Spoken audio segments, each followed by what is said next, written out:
Hello, मेरा नाम doctor Jitesh राजपुरोहित है।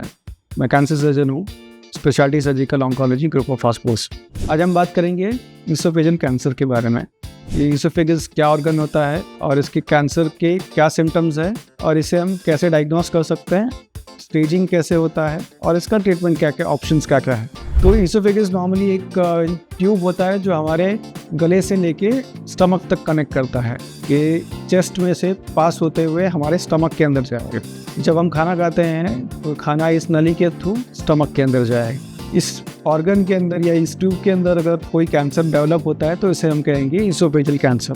तो इसोफेजियल कैंसर बेसिकली दो प्रकार के होते हैं। एक होता है स्क्वैमस सेल कार्सिनोमा, दूसरा होता है एडिनोकार्सिनोमा। स्क्वैमस सेल कार्सिनोमा जो होता है मेजॉरिटी पेशेंट्स जो स्मोक करते हैं या अल्कोहल ड्रिंक करते हैं उन पेशेंट्स में होता है।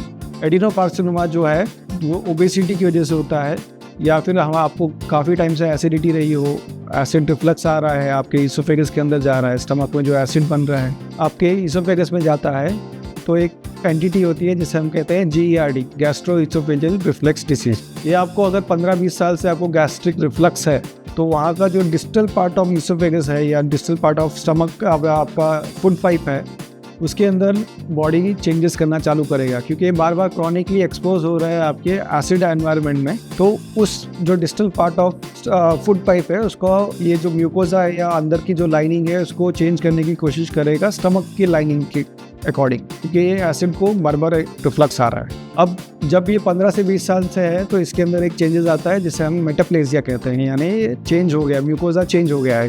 म्यूकोजा चेंज होने के बाद अगर ये वापस आपका एसिड रिफ्लक्स कंटिन्यू कर रहा है, आप स्मोक कर रहे हैं, ड्रिंक कर रहे हैं, वेट ज़्यादा है, हर्निया हुआ है, हाइटिस हर्निया हुआ है, तो यहाँ पर ये डेवलप हो जाएगा कैंसर में, तो जिसे हम कहेंगे GERD रिलेटेड कैंसर्स। तो जैसे मैंने बताया दो प्रकार के कैंसर होते हैं, स्क्वैमस सेल कार्सिनोमा और एडिनोकार्सिनोमा। अब स्टमक के जो फूड पाइप है इसको हम 3 भाग में डिवाइड करेंगे, जिसे हम अपर 1/3, मिडल 1/3 और लोअर 1/3 कहेंगे। तो अपर 1/3 है, इसमें मेजॉरिटी स्क्वैमस सेल कार्सिनोमा होता है, क्योंकि स्मोकिंग और अल्कोहल यहाँ से ज़्यादा एक्सपोज होता है, तो वहाँ पर वो स्क्वैमस सेल कार्सिनोमा डेवलप होने के चांसेस ज़्यादा। मिडल में और लोअर में एडिनोकार्सिनोमा ज़्यादा होता है, क्योंकि ये एसिड रिफ्लक्स की वजह से बार बार एक्सपोज हो रहा है एसिड एनवायरनमेंट में, तो यहाँ पर ये एडिनोकार्सिनोमा डेवलप होता है। अब दोनों प्रकार के जो कैंसर है उन दोनों का ट्रीटमेंट अलग अलग है।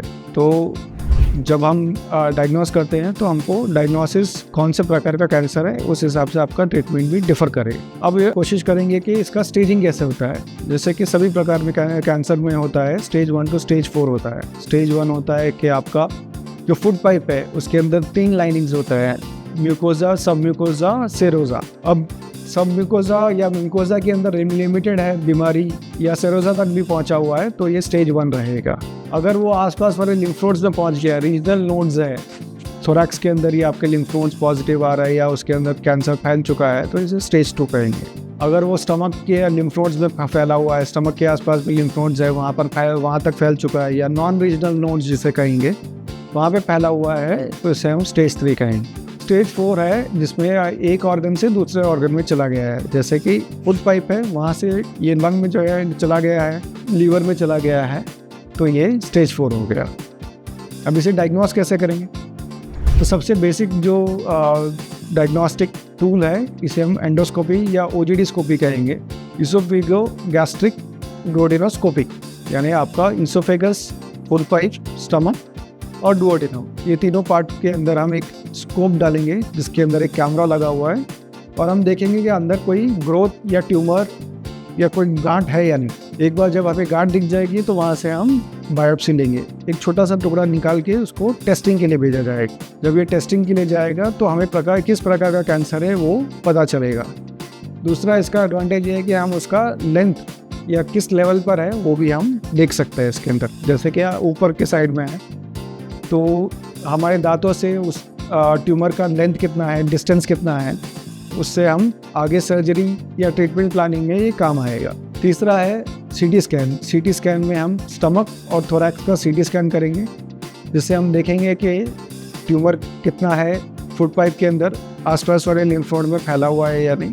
तो एक बार हमें पता चल जाए कि किस प्रकार का कैंसर है, कितने स्टेज का स्टेजिंग के लिए फाइनली लोकल स्टेजिंग हो गया सीटी स्कैन से, और फाइनल स्टेजिंग के लिए हमें पेट स्कैन करना पड़ेगा। पेट स्कैन में हमें बॉडी के अंदर कहाँ कहाँ फैला हुआ है ये भी पता चल जाएगा। ये हो गया कंप्लीट डायग्नोसिस। एक बार हमने डायग्नोस कर लिया है कि ये कौन से प्रकार का है, कौन से स्टेज का है, फिर हम प्लान करेंगे सर्जरी। अब जैसे मैंने बताया कि 3 लेवल्स है या 3 पार्ट है इसोफेगस के, स्टमक पाइप फूड पाइप के। तो अगर सबसे ऊपर वाला पार्ट या अपर 1/3 है, वहाँ पे अगर ट्यूमर है तो इसका ट्रीटमेंट रहेगा कीमो रेडिएशन, क्योंकि यहाँ पे सर्जिकली इसको फूड पाइप को निकालना पॉसिबल नहीं होता है। वॉइस बॉक्स पास में है, बहुत क्रिटिकल स्ट्रक्चर्स पास में है, तो इसमें सेफ होता है कि कीमो रेडिएशन दें। कीमो रेडिएशन से आपके क्योर होने के चांसेस 80 to 85% है अगर आप स्टेज 1 या स्टेज 2 में है।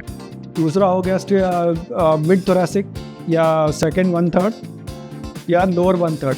इसमें जो मेन ट्रीटमेंट होता है सर्जरी और कीमोथेरेपी होता है। अब सर्जरी, कीमोथेरेपी, तीसरा एक और ऑप्शन है कीमो रेडिएशन। अगर नीचे वाले टाइप में, नीचे वाला जो इसोफेगस है उसमें भी अगर स्क्वामस सेल कार्सिनोमा आया तो आपको कीमो रेडिएशन दिया जाएगा। तो अभी 2 प्रकार के ट्रीटमेंट होता है, एक होता है न्यू एडजुवेंट थेरेपी, एक होता है adjuvant therapy. New adjuvant therapy होता है सर्जरी से पहले अगर हम कोई प्रकार का ट्रीटमेंट करते हैं, भले ही वो रेडिएशन होने दो या फिर कीमोथेरेपी होने दो या फिर अभी लेटेस्ट जो है इम्यूनोथेरेपी होने दो, ये तीनों अगर ऑपरेशन से पहले दिया जाता है तो इसे हम कहेंगे न्यू एडजुवेंट थेरेपी। अगर ऑपरेशन के बाद दिया जाएगा तो इसे हम कहेंगे एडजुवेंट थेरेपी। जैसे जो स्टडीज़ हुई है उसमें न्यू एडजुवेंट थेरेपी का रोल ज़्यादा अच्छा है। एक बार आपको न्यू एडजुवेंट थेरेपी दिया जाता है तो ट्यूमर का साइज श्रिंक हो जाता है, सर्जरी थोड़ा इजी हो जाता है क्योंकि आपको कम टिश्यू निकालना है, कम इंजरी होता है आसपास वाले ऑर्गन्स में, और सर्जरी थोड़ा इजी हो जाता है क्योंकि कम ट्यूमर बर्डन है। तो सर्जरी में क्या करेंगे हम, सर्जरी में पूरा का पूरा इसोफेगस जो है या फूड पाइप है उसको हम निकाला जाएगा। अब इसको निकालने के 3 ऑप्शंस है। एक होता है ओपन सर्जरी, नॉर्मली हम यहाँ से कट लेके पूरा थोरैक्स आपका जो लंग, आपका जो छाती है उसको खोल के पूरा इसोफेगस का जो ट्यूब है उसको मोबिलाइज करेंगे और स्टमक को ऊपर खींच के उसको जो बचा हुआ इसोफेगस है वहाँ पे स्टिच करेंगे। अब उसके बारे में मैं और बताऊंगा। दूसरा ऑप्शन है आपका थोरैकोस्कोपिक, यानी यहाँ पे छोटे छोटे 1-1 सेंटीमीटर के 3 होल करेंगे। 3 होल में से एक में से कैमरा जाएगा, 2 में से हमारा इंस्ट्रूमेंट जाएगा, और जो फूड पाइप है उसको पूरा मोबिलाइज करके उसको फ्री कर देंगे आसपास वाले टिश्यू से, सारा डिसेक्शन करेंगे। और फिर उसके बाद जाएंगे हम पेट के अंदर। पेट के अंदर भी स्टमक को हम पूरा मोबिलाइज करेंगे, फ्री करेंगे।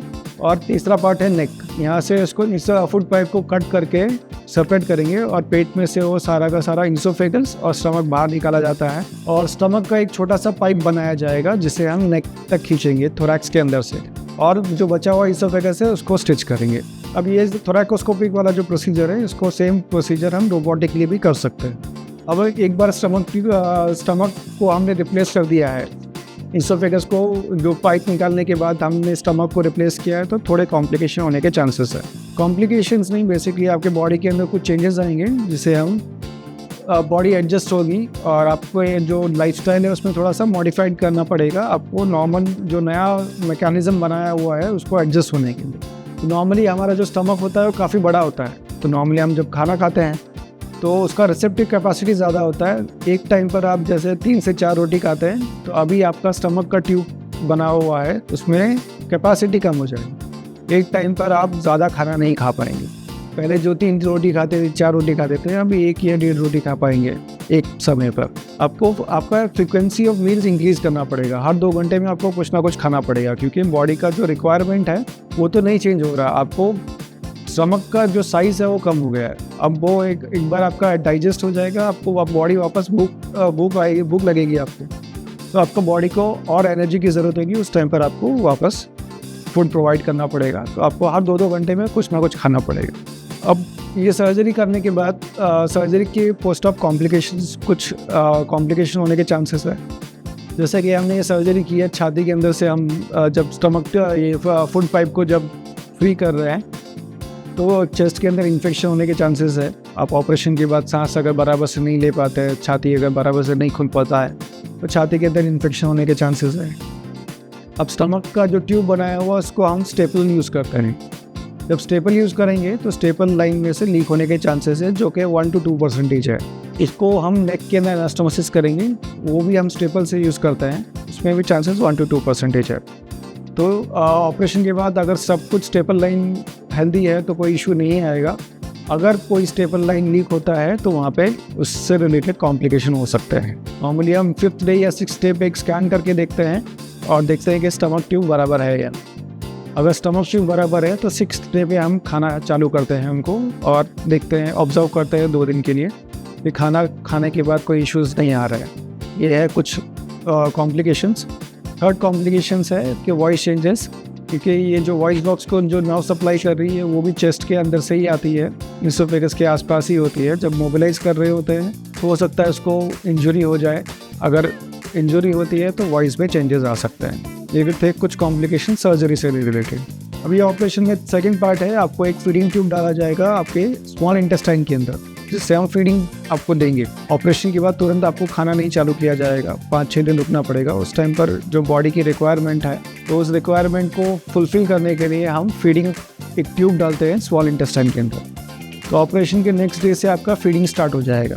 आपको जो भी बॉडी का रिक्वायरमेंट है, प्रोटीन पाउडर या जो भी सप्लीमेंट्स है, फूड है, जो हम इस ट्यूब के थ्रू आपको प्रोवाइड करेंगे। ये ट्यूब जो है वो 6 वीक तक रहेगा। 6 वीक्स में जब आप बॉडी एडजस्ट हो गया है, आप खाना पीना बराबर स्टार्ट कर दिया है, आप नॉर्मली खाना खा पा रहे हैं, तब हम ये ट्यूब निकाल देंगे। ये था सर्जरी से रिलेटेड। जो सर्जरी होती है, सर्जरी से रिलेटेड कॉम्प्लिकेशन या सर्जरी से हम कैसे डील करते हैं, या सर्जरी ऑप्शंस जो है इसोफेगस से रिलेटेड।